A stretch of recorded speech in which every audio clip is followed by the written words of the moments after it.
Life Management Science Labs would like to acknowledge that we live and produce this podcast on the traditional lands of the Wurundjeri people. We'd also like to acknowledge the traditional owners of the lands of our listeners and our international colleagues. We'd like to pay our respects to their elders, past, present, and emerging.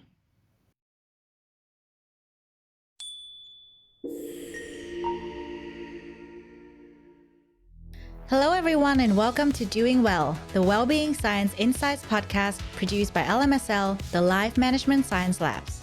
We're champions of life management science, providing structured insights informed by science and inspired by practice on key aspects of conscious living. Each week, we bring you scientific and practical insights on each element with the expert knowledge of professionals in the field. I'm your host, Lu Ngo, coming to your ears from Naarm, Melbourne, Australia. Let's learn together. Hi, everyone, and welcome back to Doing Well. And on this week's episode, we're going to talk about pathways to collective well-being, the key role of community connectedness. And today I have a very special guest in our studio. I don't get to do in-studio recordings very often, so I'm very excited. I'm going to introduce our guest, and I'm going to throw it to her to introduce more about herself. Robyn Katz is an experienced businesswoman, mother, life partner, facilitator, coach, and community galvanizer, who has been architecting professional networks for peer learning for over 2 decades. She's an active member of a global community of warriors for the human spirit and was one of the founders of a local Australian changemakers community called The Grove. Thank you so much for joining us today. It's been so lovely chatting to you earlier, but I'm sure there's so much more to learn about you. So this question is not just for the audience, but also for myself. Why did you do the work that you were doing, and why this topic today? Well, I actually come from a family of people who really pride themselves on being their own boss. And the advice I was given was to be successful in business, you had to have a few key things under your belt. And primarily, and this was from my very sort of masculine orientated, materially orientated family of origin around definitions of success, I was told that I had to understand the numbers. I had to understand how business works, and if you're not making a profit, you are not going to be able to be sustaining being your own boss, which was the very important goal. And so I actually studied economics and accounting in my undergrad in the late 1980s and came out of university with a little briefcase and pinstripe suit. And I went off and traveled and there I worked for less than a year as an accountant in London. Yeah. And then I got home and I went, oh my goodness, been there and done that. And it was time to move on to the second piece of the puzzle that I had taken in that I needed to have, which was in order to be able to sell.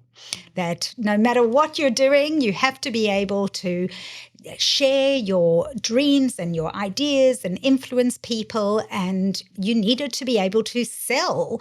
So I did a graduate traineeship in a magazine publishing house. And actually there I became really interested not only in how to turn a blank page of the magazine into a solution for a marketing manager, because that was what an advert is about. Yeah. And I did get to do that, but or learn to do that. But what I was fascinated by in that very early formative time of my career was, why are these marketing managers putting so much effort into creating magazines for people who shared a special interest? We did all sorts of special interest publications, and that was about communities of people who loved fishing, and communities of people who traded on the stock exchange, and communities of people who were members of a certain health fund or shareholders of a certain company. And so I already then started becoming very interested in the idea of community. But it only really came back around a little bit later in my career around this obsession now with what community is and why community matters. So the third thing that I was told, you didn't have to be the accountant, but you had to understand the bottom line. You didn't have to be the best salesperson in the organization, but you had to be able to bring people on board, especially with your ideas at some point. And third of all, you needed to find something that you really cared about, because to sustain, to really persevere in any endeavor, you have to really connect with the purpose of that endeavor. And I, by this stage, was working in a media organization and billboards, and I got to a crossroads where I was like, I actually don't really care about billboard advertising that's just promoting more fast-moving consumer goods. In fact, that really became quite a misalignment for me around my values and sensibilities. And so I took a career break quite suddenly. I was young. I exited too quickly, but I took time to reflect and remember that what really does matter to me always and still is about people. I'm very much a people person, and people development, us as humans being developmental in our own journeys as we deal with life's inevitable lows and highs. And so that was when I got into coaching and trained as a coach. It was around the Sydney Olympics times. So that was 2000, the turn of the millennia. And it was before coaching was really too much on the radar. In fact, I think someone said, how do you know it's not a fad? And of course, now 2023, we know that coaching is a really highly regarded industry and profession. Yeah. And so I was quite pioneering as a coach. But I found the coaching work a little bit lonely. I was still single and working from home. Then I was like one of the first people to even have a computer and a home office. And I didn't even have a dog yet. So I was quite lonely. So I decided to put myself back into the mix. And I met another entrepreneurial guy, and together we set up a business network exclusive to human resources leaders. And my connection with the why of that was really that these leaders of the people function in business would have the potential to influence in a positive way the humanity in business. And so galvanizing the leaders of that function to make wise decisions and impact the work lives of hundreds of thousands of Australians really got me out of bed in the morning. And we had a fabulous journey setting up what was called Talkpoint for that dedicated purpose. And then I could really get into my fascination with communities, because the idea was this was a professional community that we were establishing connectedness between the members of, where there had been nothing at all. In those days, you didn't go to university to study human resources. It was an emerging career out of payroll and staffing into personnel, and people came from the most interesting, diverse places into being leaders of that function in organizations. So that was really my first grand experiment in the space of I think you call it like animating a community into being. And I just loved it. Ah, that's beautiful. And, professional networking, that's also a different kind of community nowadays that, we are more immersed in. It's LinkedIn, for example.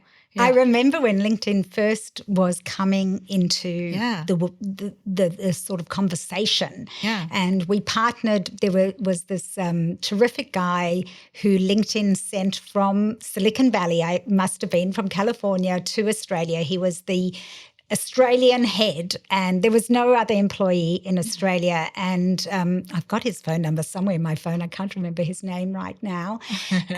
And we got introduced, and we did a masterclass for the human resources leaders to say to them, this is really critical that you guys get your head across LinkedIn. It's going to completely transform recruitment.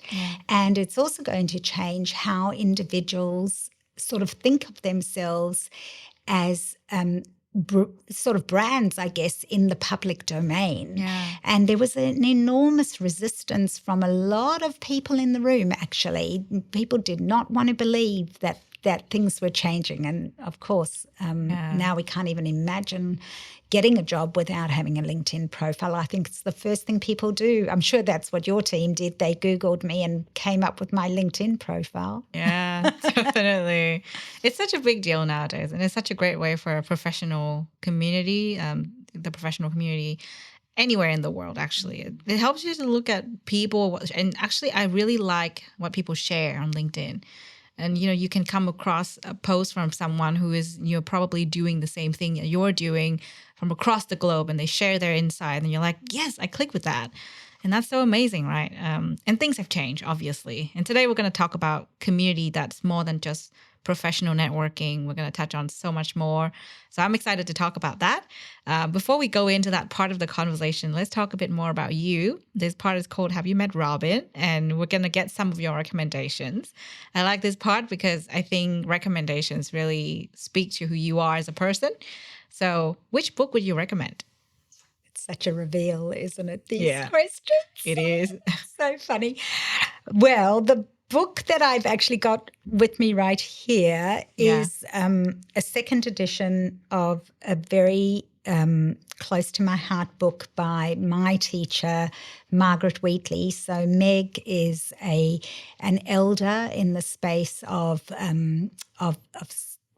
the doorway that I came in through was really around systems thinking, around being a humanitarian. Meg is very informed by her Buddhist practices and has really been on the map around teaching people about leadership and the new sciences. So there's a sort of an interception around a sense of what many today would call spirituality and leadership. So so she's been a real pioneer in that space, and I was drawn to her and her work about 10 years ago when I was at a crossroads and needed to find my way through a lot of not knowing and uncertainty, and I really felt like I'd lost my way. And so this book is called Who Do We Choose to Be? Would you like to show it to the audience that are watching the video version of this? Yeah, so it's a very powerful question. Yeah. And the bylines, I think, are really important as well. So she talks about facing reality, claiming leadership, and restoring sanity. And this book is also an outcome of the training that Meg offered to, and still offers, although the form has changed a lot. But about 8 years ago, I was able to apply to be part of an original cohort. There were 3 cohorts of about 30 in each globally, and we traveled from all over the world as very diverse people and leaders in our own fields, and we probably would never have got line of sight of each other if it wasn't for the fact that we all responded to this call from Meg to get together. I'm conscious that I'm going into quite a big story about what is called the Warriors for the Human Spirit, which is my professional community now. And I do want to talk more about that. But the question for now was really, what is the book? And that's the book that I've read many times already, and I strongly recommend for anybody who is seeing the world we're living in as a much more complex place right now. Yeah, that is a very good question to ask ourselves. And we'll circle back to that community in a little bit, I'm sure. Next question is about a movie. Now let's change our headspace a little bit to the movie world. What is a movie you would recommend to our audience? Well, there's only one movie close to my heart right now, and that's the Barbie movie. I think this is probably the 5th time someone on our show, the guest, has recommended this movie. And every time they say that, I'm like, yes. Yeah. Thank you. I love that movie too. Okay, so you're our podcast guest today. I'm sure you've probably come across a lot of podcasts yourself. What is a podcast you would recommend to our audience? Well, I had a particular answer ready for this question, which is probably quite a well-known podcast called On Being with Krista Tippett. And it's really superb around wisdom and understanding us as full human beings. It's my first time hearing of the name, actually. Oh. So, yeah, there you go. Something new for me today. Okay, good. Because I was going to say, if you had 5 people already mention it, there's another similar, but probably more edgy, similar in the genre around becoming better people in the world and leaders, and a beautiful, fabulous woman, Lisa Gill, hosts this podcast out of the UK. She's from the UK. I think she might be based in Spain, but this podcast is called Leadermorphosis. Oh. And she's really talking into how we are having to morph our leadership at this moment in time. And I love her orientation around distributed leadership, participatory leadership, and a whole lot of other models of ways of being together and creating interconnected systems with fresh eyes and fresh thinking. Yeah. So she really understands systems thinking brilliantly, and she invites wonderfully interesting people who are very experimental around economic systems and all sorts of systems. So, yeah, that's probably a little bit more edgy. Okay. Wanting to give her a thumbs up. Yeah, that's also a new one for me and for the show. So thank you for that.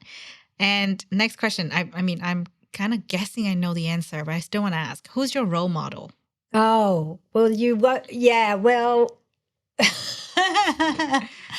this is probably the question I had the most challenge around. Yeah. While I talk about my teachers with enormous respect and gratitude, I don't think about them as much as role models so much, because I think that we need to choose our teachers very deliberately and for very specific things that we see that they can teach us. Yeah. When we say role model, I think it's a very tricky one for me, actually. And I think you might even have asked for a famous role model, and I'm not much of a stargazer, so I'm not big on the whole celebrity attraction. But the person who has been role modeling for me a way of being in the world that I really aspire to and is see as up ahead is an African American elder, Eileen Cooper Reed, who I've been blessed to get really, really close to, because she also was drawn to the warrior of the human spirit community that Meg galvanized. And Eileen Cooper Reed is an embodiment of a formidable, strong woman who is a matriarch in her family system, and she has a way of including more and more people. And I caught up with her also in person. I traveled to the States last month and went to visit her, and she and her daughters were starting to organize for a family reunion, and they had 120 people coming to the family reunion. And my daughter said to me, how's that even possible? You know, we come from a family of like 4. Yeah. And I asked Eileen, and she said, well, once you're a part of this family, even if you get divorced, even if you go to jail, even if you are still a part of this family. And it's really this part of Eileen's capacity to welcome everybody and understand that the way you treat your most vulnerable in your family, and I'm going to extrapolate that into your community because that's what we're talking about today, is hugely showing of the type of community space maker you will be. Yeah, beautiful. Well, thank you for sharing that. Final question in this part. What is a course you've completed that left a really strong impact on you? Well, I used to employ people to facilitate groups for our business network. And I was very busy doing the selling, right? Enrolling people and joining the membership. And then I got to a point where I started wanting to also have that skill myself around holding the space for the collective wisdom to start coming through. And so that was when I personally decided to study facilitation. And the course that I did was offered by someone on faculty with Nancy Klein, that's Kline. And Nancy is the creator of a system called The Thinking Environment. And her preeminent book around that is called Time to Think. And so the course, I'm not sure if the course is called Time to Think or The Thinking Environment, but my teacher locally is a woman called Candace Smith, who came to Australia having become a faculty member of the Thinking Environment offshore, and she moved here just over 10 years ago. And I have trained ongoingly with Candace and brought a lot of my community into that system to learn how to create spaces where the quality of our thinking is not just improved, but exponentially improved, and understand the conditions that help ignite that quality of thinking. Yeah. So yeah, big gratitude to them for that work. Yeah, beautiful. All right. Now we've got to know you a bit better. I'm sure our audience has, because I have. And I'm ready to talk about today's topic. Now we are going to talk about pathways to collective well-being, community, and everything to do with well-being. Before we get into the topic, I always ask my guests to define well-being because each person has their own definition. I'm sure you have your very own way of viewing well-being. So what does well-being mean to you, Robyn? Well, I think fundamentally the reflection of my well-being is about my relationship with myself in a lot of ways. My late mother used to say, you have to look at yourself in the mirror every morning. Make sure you like the person who looks back at you. And so in reflecting on that, I recognize that when I'm out of integrity, I don't feel as good about myself. And, you know, integrity is really just doing what you said you would. So for me, my sense of capability and capacity is a measure of my well-being. And it doesn't mean that everything's going great. It actually is more about my sense of my own agency and resilience to deal with whatever's going on.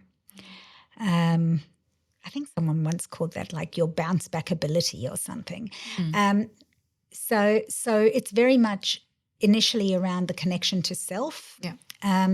And what I understand much more now is that there's a threefold connection piece. So the connection with self is the innermost, and then the connection with others, and beyond that, the connection with the more than human, whether we call that earth or spirit or whatever that less,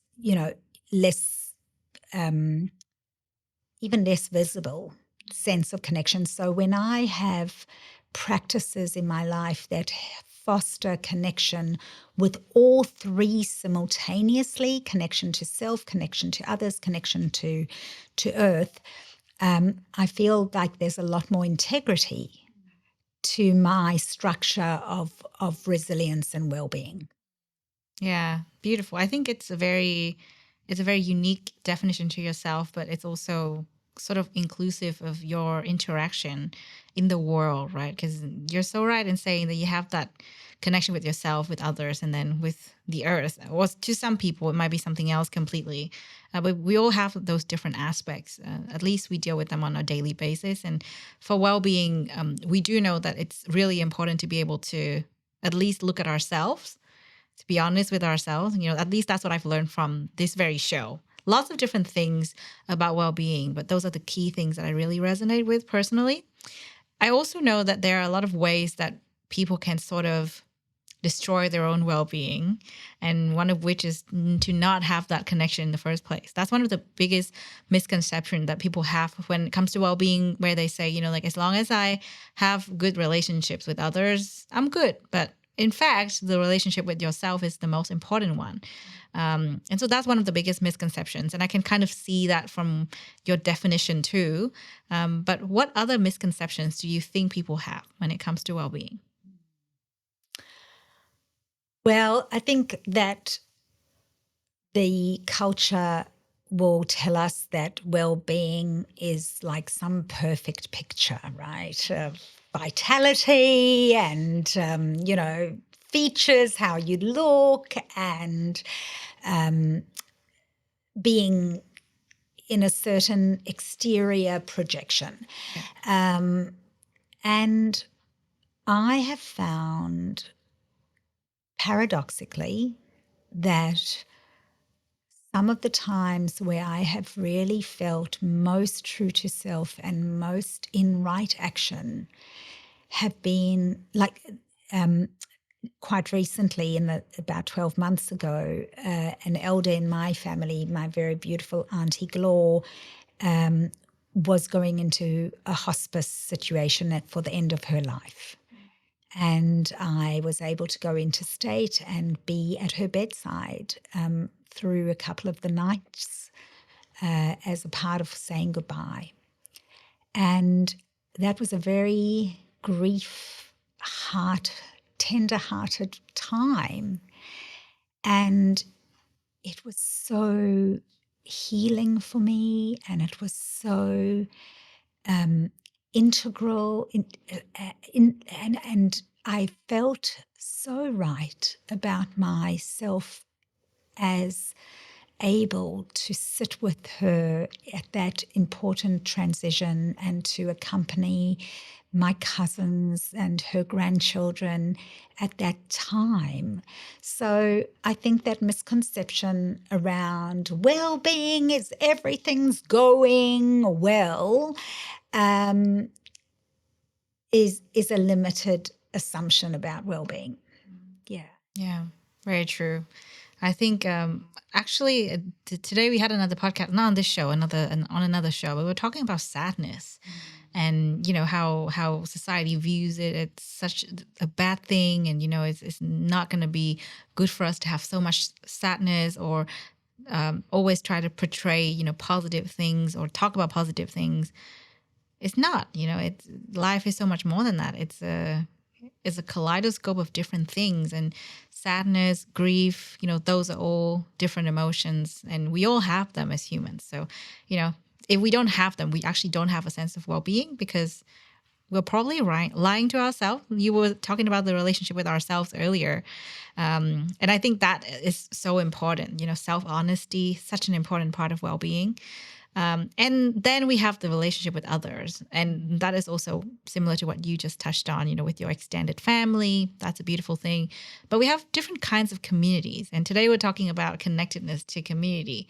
So first of all, what is community connectedness for our audience?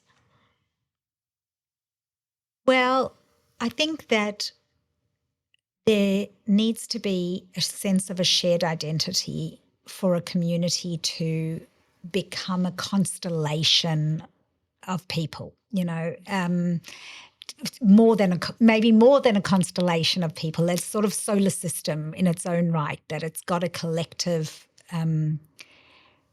shape. Mm-hmm.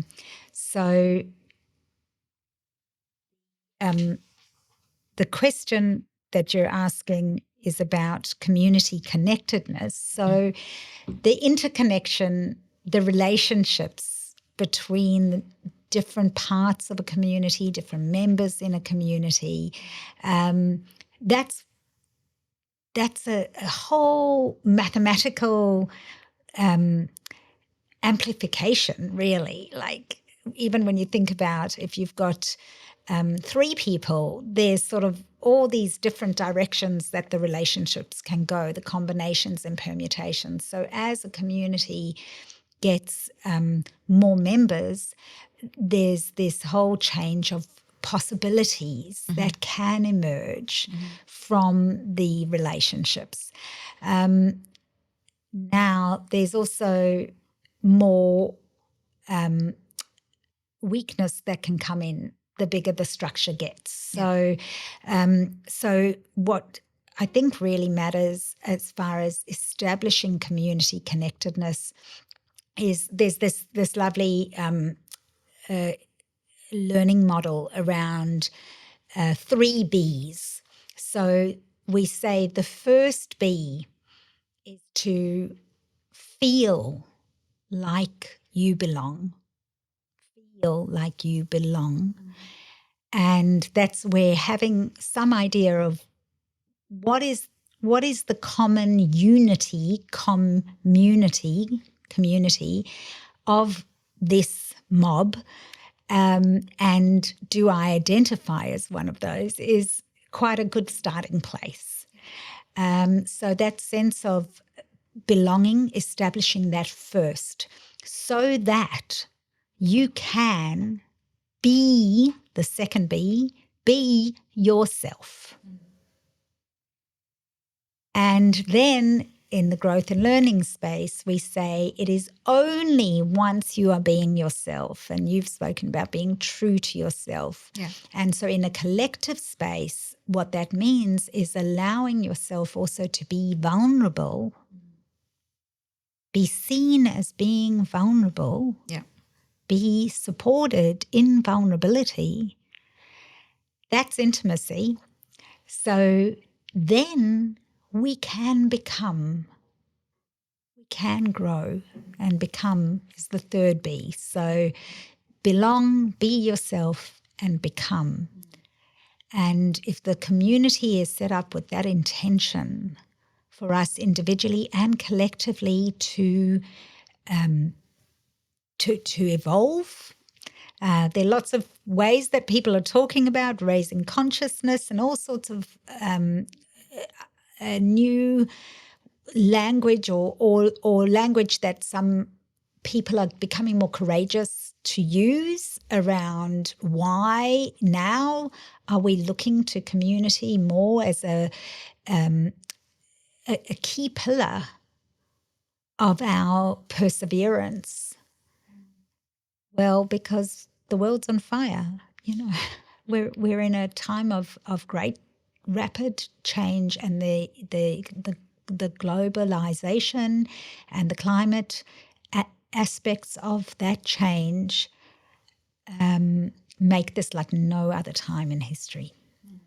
Yeah, definitely. I think that is something that I've been thinking about a lot lately as well, because I feel like the sense of self is important, but it cannot exist without the sense of community.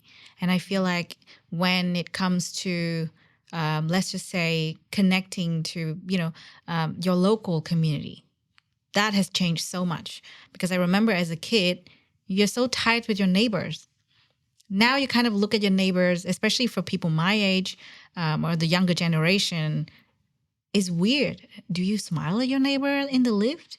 They might find you creepy if you do so, you know?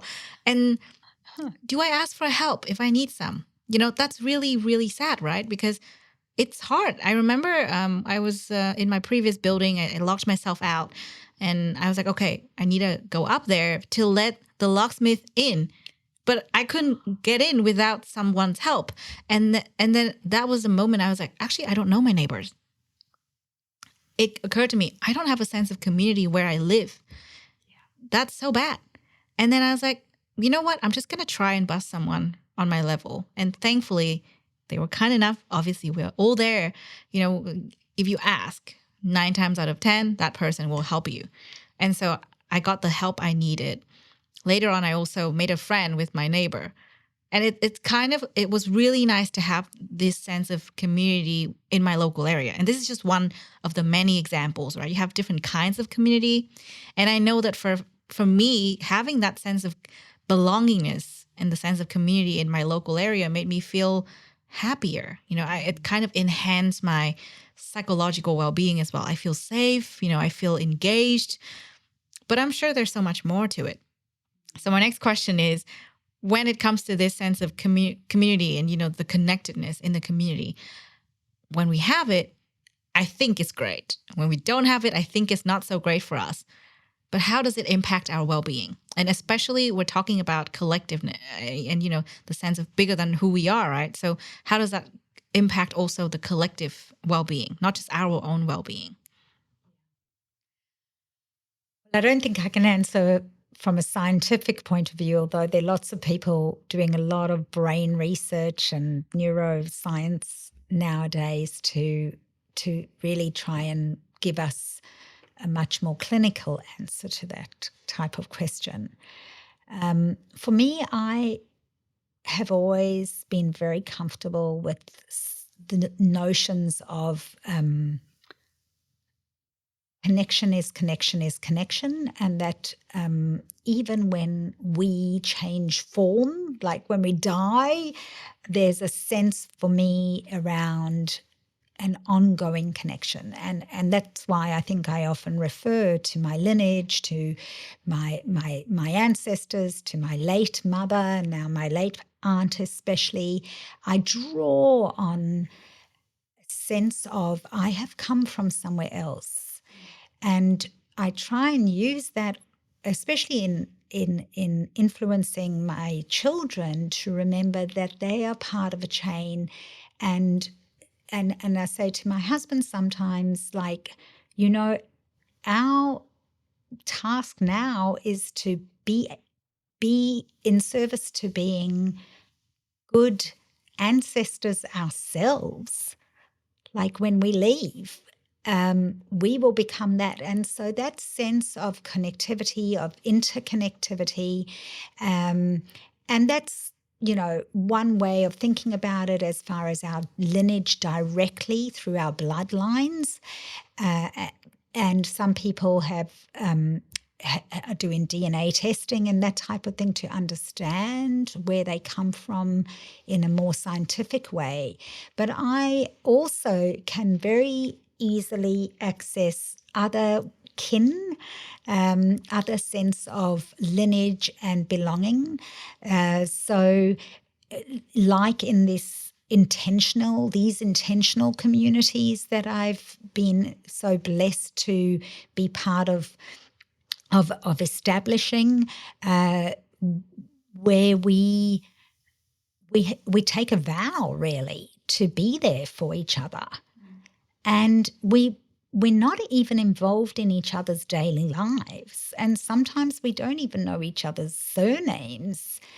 But there's a commitment that you make to be together collectively. And there's an enormous sense of comfort that comes from that. And so I think your question around how does it relate to well-being, when I was setting up the business network, I used to, as part of my sales spiel, I used to say, you know, when a trapeze artist is going on the tightrope up above, as long as there is a safety net in place, they have the courage to go higher or fly faster. And hopefully they don't need the safety net, but just by virtue of having that net in place, there is the psychological safety. True. So that was always quite a good way of selling the membership to the community as a way of, you know, hope for the best but plan for the worst. And I think that really now, where we're in a lot more of this VUCA reality, do you know what I mean by VUCA? So the volatility, uncertainty, complexity, and ambiguity of our world. That term was coined back in the 1980s by, I think, the US military, that we were now stepping into this era. So we're fully in it now. I don't think anybody listening would want to refute how rapidly things are changing. So in this particular context, in this environment, we do need a lot more structure and safety nets for our psychological safety and sense of sanity than before. Yeah. There's a lot of things that are confusing right now. So we want to be able to think clearly so that we can act wisely. And like the thinking environment that I referred to, the quality of our thinking improves when we get multiple perspectives. And so having diverse people in communities where it's safe to talk about vulnerable things, where you can get other people's input, there's so much strengthening that comes with that. Yeah. And of course, we're not alone. Yeah, definitely. It feels lonely a lot of the time, but we are not alone.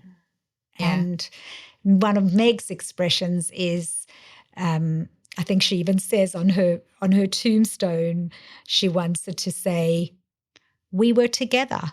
I forget the rest." Ah, beautiful. I love that.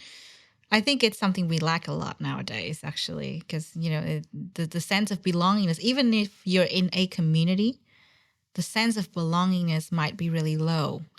And this is, you know, we're all in different communities, right? I'm not saying we don't have any kinds of communities because of social media and whatnot. We do. But sometimes it's really hard to connect to your own community. So then the golden question would be, if that is the case, how do we cultivate our sense of belongingness in a community if we're already in one? And we know how important this is for our well-being, right? So maybe we need to do something about it. Yeah. So, I guess we need to, first of all, know what it is that we are longing for, so that we can, what's the expression? We can be the change, but really that we can begin with ourselves and show up in the way that we're really wanting the culture of our community to become. I also think that there are times where on paper we're meant to be part of this community and it doesn't feel like we belong. Yeah. And if that's the case, you need to find a place where you can feel welcome and like you can be your whole self. Until you feel like you belong, you will not be your whole self. So even in family systems, we sometimes have to walk on. And that has grief and letting go and a lot of sadness and disappointment. But many of us are misfits in our family systems. Maybe it's just me, but You're not the only one. Exhibit A. Yeah. The most interesting people usually are. We are the ones that might have been referred to as the black sheep, or somehow wanted to challenge the status quo. And so if that is what's emerging for you, that you recognize that you're facing the reality that this should be community isn't feeling like community promises that it could be, well, it might be time to find others. And I think that the niche communities, the smaller communities, offer a much more true sense of belonging now. And this is the wonder of the internet and all these crazy media channels. And, we do not have to consume mass media. We do not have to just read the one magazine or the one newspaper. We can really choose where we spend our time. And so be with the people that help you to feel like you have a place. That's true. Very true. I think, I'm conscious of time, and I think there's so much more to cover when it comes to community connectedness and what we can do. So let's move on to something more practical. We have this practice section. I think this is where we can really speak to the audience. So we know that there are different kinds of communities out there. We are accessing, all kinds of different communities thanks to the internet as well. And we know that it can enhance our well-being if, we approach it in the right way. Now, what is a practice that you do personally that you can recommend to our audience when it comes to fostering community connectedness in your own community? Yeah, I love this question. And there are probably lots of practices, but the one that in a group situation, I think has the most remarkable sort of alchemy and magical effect is the practice of asking for what you need and offering what you can. And it's actually important to do it in that sequence. So most of us are actually pretty good folk and really generous, and we love nothing more than to help, right? So if someone comes to us and asks for something, we can offer and give. And in our culture today, where we prided ourselves on our, independence and separateness and excess of all sorts of resources and tools, we have a lot to offer and give. But where the imbalance is that we don't even feel comfortable to ask our neighbour to let us into the apartment when we've locked ourselves out. So asking for what we need is a really, really important first 50%, the more important one, I think, at this time. And what I've recognized or realized is oftentimes we don't even know what it is that we need. So you actually have to ask yourself that question before you can even ask others. So when we ask for what we need, a whole lot of ripple effect starts to happen. Yeah. And that is the interconnection. And then, we offer what we can, and it's not a direct, it's not linear. It's not that you're going to ask me and I'm going to, give you something to solve for that longing that you have and vice versa. But within a larger community, it's more of that sort of pay it forward type of idea. She gave me this because I needed that, and then I heard they needed the other, so I left something behind. And so there is this sense of a collective well. I love the idea of a watering hole where sometimes we sit around and we generate water for the well, for the collective goodness and hydration. Mm-hmm. And other times we arrive really parched and we just come to drink from the well. And that's what it's there for. Yeah. And if no one drinks from the well, what point is there in having one? Yeah.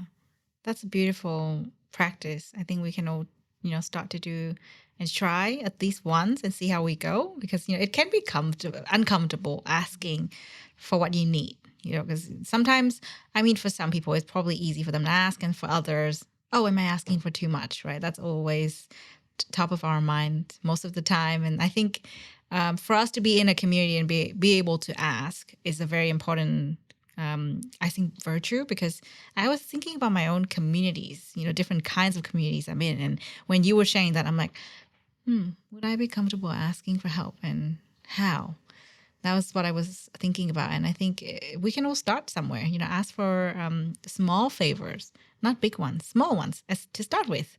And yeah, like I kind of had to, ask my neighbor for help because I had no other choice. But I could have asked for smaller things beforehand to build a relationship. I think that's also another thing.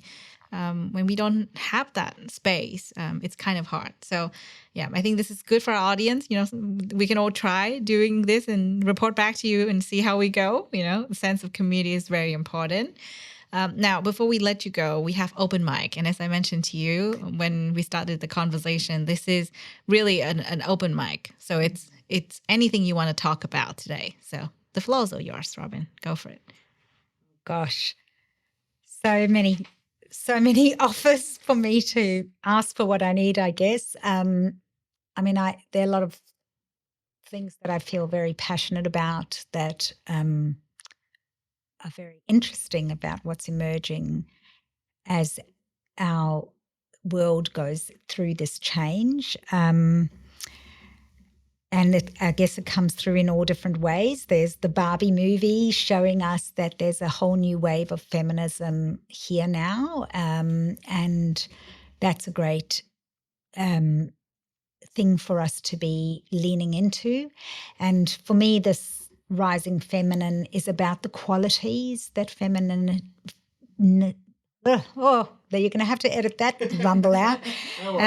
So for me, there's a whole lot of imbalance in our society at the moment. And we have, certainly in my whole lifetime and then some, we have been living in a very patriarchal society where the emphasis has been on material things, on efficiencies and effectiveness, and on sort of the winner takes it all. And that mindset is not going to see us persevere and survive in the sort of disruption that we're in right now. So why I'm so somewhat encouraged by the rising femininity, this modern femininity that I see, is it has me feel that there's a possibility of, as more and more people, and this is not about women and men at all. In fact, the non-binary space is really important in breaking this duality thinking that we have right now.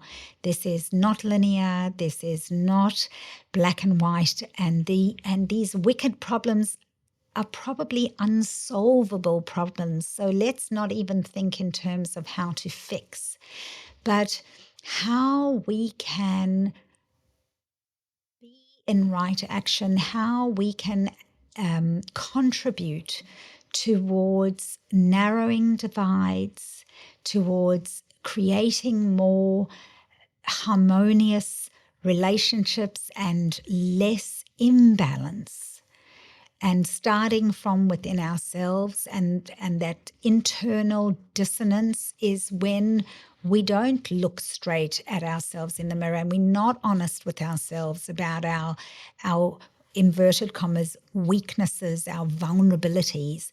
I'm really asking people to be as fully human as you can, and not because it's fun. In fact, there's a lot of sadness that you spoke about that then we need to get used to carrying with us, but because we need to stop pretending, and we need to give permission to each other and to our children coming through to be okay with being complicated, be okay with having darkness and light, and that we will be there for each other no matter how one another are showing up. And I believe that when you are allowed to be yourself, however you are showing up today, then you can relax and restabilize and return or renew and come back to being a better version. So, and being a good presence for one another. So, I just really have a lot of compassion for so many people, including myself, who are having some pretty wobbly moments and days of not feeling like we can do it all, and to remind each other that that is not the definition of well-being. The definition of well-being is being able to be honest with, like you said, I think at the very beginning, Lu, and patient with ourselves and generous with each other. That's a beautiful message to close with. Thank you so much. And thanks again for being here. It's been a really not just lighthearted, but also, deep and thought-provoking conversation. It's hard to talk about a topic that would, get people to think in such a, I think in such a natural way. It doesn't force a lot of different things. And I think you just naturally brought in a lot of insight, and I really enjoyed that. You have been listening to Doing Well, the Wellbeing Science Insights podcast produced by the Wellbeing Science Labs, a division of LMSL, the Life Management Science Labs. More episodes are available from 10 life management perspectives and can be found by searching LMSL on Apple Podcast, Google Podcast, Spotify, YouTube, and other podcasting apps available on your devices. If you enjoyed this episode, please rate, share, and subscribe to our channel so that other people can find it and we can continue to provide quality content. More of our work can be found on our website, we.lmsl.net, where you can join our movement. I'm Lu Ngo. Thanks for tuning in.